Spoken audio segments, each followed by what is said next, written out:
everyone, my name is Nawaz and you are watching The Supreme Show. तर sir आपलं introduction द्या. माझं नाव Usman बनेखान Pathan, at post Sakharwadi Khamgaon, तालुका फलटण, जिल्हा सातारा, महाराष्ट्र. आणि माझ्या गोट फार्मचं नाव आहे कमरा गोट फार्म. ठीक आहे. तर सर आता जे बकरी ईदचे बोकड असतात याच्याबद्दल तुम्ही काय म्हणू शकता, काय सांगू शकता माहिती? पहा, बकरी ईदचे जे बोकड आहेत की बकरी ईदमध्ये सगळ्यात पहिले मार्केटिंगमध्ये आपण जे लोकांचा जसा विचार केला पाहिजे की जास्त किमतीचे बोकड घेणारे लोक जास्त किमतीचे बोकड घेणारे लोक किती टक्के आहेत आणि मग मीडियम किमतीचे, जसे की मार्केटमध्ये आम्ही तर स्वतः पाहिले की 50,000च्या वरचे बोकड या 50,000पर्यंत घेणारे बोकड घेणारे जी लोक आहेत ही खूप कमी असतात, जसे की 5 ते 10%. आणि जास्तीत जास्त बोकड घेणारे म्हणजे जी लोक आहे की 15,000 ते 20,000पर्यंत लोकांची अपेक्षा असते कुर्बानीच्या मार्केटमध्ये.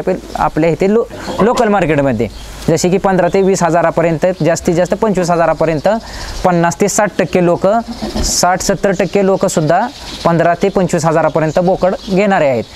त्या पद्धतीने आपण त्या बोकडांची जोपासना केली पाहिजे, ब्रीड निवडलं पाहिजे.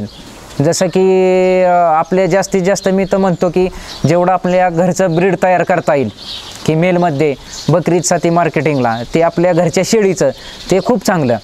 जसे की एक पिल्लू समजा की 1 वर्षाच्या वरचं आहे, 14-15 महिन्याचे पिल्लू आहे, तर ते सुरुवातीला कमीत कमी 2.5 ते 3 महिने 2-2.5 महिने जे आईच्या दुधावर असतं, तिथनं पुढं त्याला थोडासा खुराक देऊन नंतर एक 10 महिन्याचा कमीत कमी टोटली खर्च त्याचा खुराचा काचा काढला तर 10 रुपये की पर मंथ, यानी की पर महिना त्याला रोजचे 10 रुपये खर्च केला तर 300 रुपये महिना.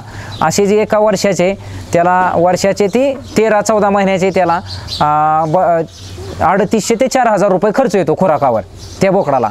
आणि ते बोकड व्यवस्थित चाऱ्याचं नियोजन असेल, व्यवस्थित ब्रीड असेल, समजा की जसं की आमच्याकडे क्रॉस ब्रीड बी आहे बोरचं, की हे बोरचं ब्रीड क्रॉसमधलं 65 ते 70% 87% जी ब्रीड आहे मेल, ते 14 महिन्यामध्ये 55 ते 60 किलो वजन, जिवंत वजन होऊ शकतं.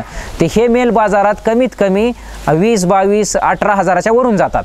तर ह्याचा 14 महिन्याचा जर आम्ही खर्च काढला तर फूडर मॅनेजमेंट आणि हे मिळून 7,000 ते 8,000 रुपये आम्हाला खर्च येतो. आणि आम्हाला त्याच्या एका बोकडामागे 10,000 ते 12,000 रुपये राहू शकतात. अजून चांगली जोपासना केली तर कमीत कमी 15-16,000 रुपये राहू शकतात. आणि आम्ही विकत आणले, जसे की आम्हाला बकरी ईदला बोकड तयार करायचे तर आम्ही विकत आणले. तर विकत आम्ही बोकड आणताना किती महिन्याचा आणणार? कमीत कमी 3-3.5 महिन्याचा की आईपासून दुधाला तुटलेलं पिल्लू आणणार. आणि ते आम्हाला जाग्या वेळेला जसं की शिरोळी ब्रीड आहे, दुसरं कुठलं घेतलं तर 3.5-4, 4,500-5,000पर्यंत मिळतं. मग ते 4 ते 5,000 आणि हे 8,000 असे 13,000 ते 14,000 रुपये ह्याला 14 महिन्याचा खर्च येतो. आणि जास्तीत जास्त किती जाऊ शकतं की 18,000 ते 20,000ला गेलं तर ह्यात आम्हाला किती 5,000 ते 4,000 रुपये, 5,000 ते 6,000 रुपये राहतात. तर हे जास्त न परवडता जेवढं घरच्या शेळीचं पिल्लू तयार करता येईल, जोपासना करता येईल, ते बकरी ईदसाठी खूप चांगलं मार्केट. आणि मी तर म्हणतो की हे 50 ते 60% लोक जे आहेत की ही 20,000 ते 25,000पर्यंत, 15,000पासून पुढं की 25,000पर्यंत हे खूप ह्याची खप होऊ शकते, विक्री होऊ शकते. तर ह्यात जास्तीत जास्त मार्केटमध्ये आम्ही खेळलं पाहिजे. ह्या मार्केटमध्ये ह्यात चांगला नफा आहे. ठीक आहे सर, धन्यवाद.